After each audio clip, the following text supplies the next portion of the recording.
सवाल आज का बहुत अहम सवाल, क्या खुदा बीवी रखता है या खुदा की शादी हो सकती है?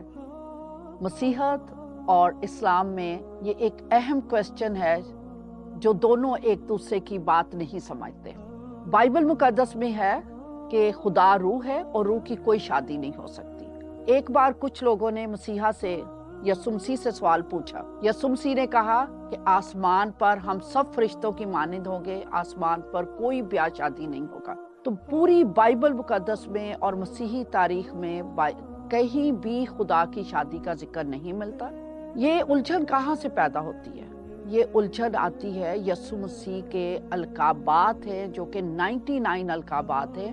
उसमें से सबसे ज्यादा कॉमनली यूज होने वाला लक़ब है खुदा का बेटा। इससे एक उलझन पैदा हो जाती है।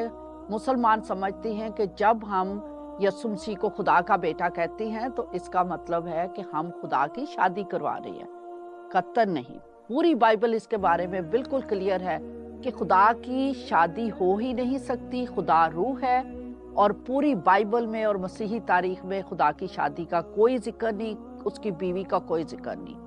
अच्छा, होता क्या है कि मुसलमान जब कुरान मजीद पढ़ते हैं और सूरा इनाम उसकी आयत 101 में लिखा है कि खुदा की बीवी नहीं, उसकी औलाद कैसे हो गई। और फिर सूरा इखलास में है। यकीनन यही अकीदा, यही तालीम बाइबल मुकद्दस की है कि खुदा की कोई बीवी नहीं, खुदा की कोई औलाद नहीं, खुदा का कोई बेटा नहीं है। ये जो बेटा यसुह मसीह को कहा जाता है, ये एक लक़ब है। यसुह मसीह को सुबह का सितारा भी कहा गया है। यसुह मसीह को तो यहूदा का बबर भी कहा गया है। ये अलकाबात है और इस लक़ब का मतलब भी खुदा जैसा, खुदा के बराबर या खुद खुदा। इसलिए बाइबल मुकद्दस में बिल्कुल क्लियर है कि खुदा की कोई बीवी नहीं, और यही इस्लाम का अकीदा है और यही बाइबल का अकीदा है।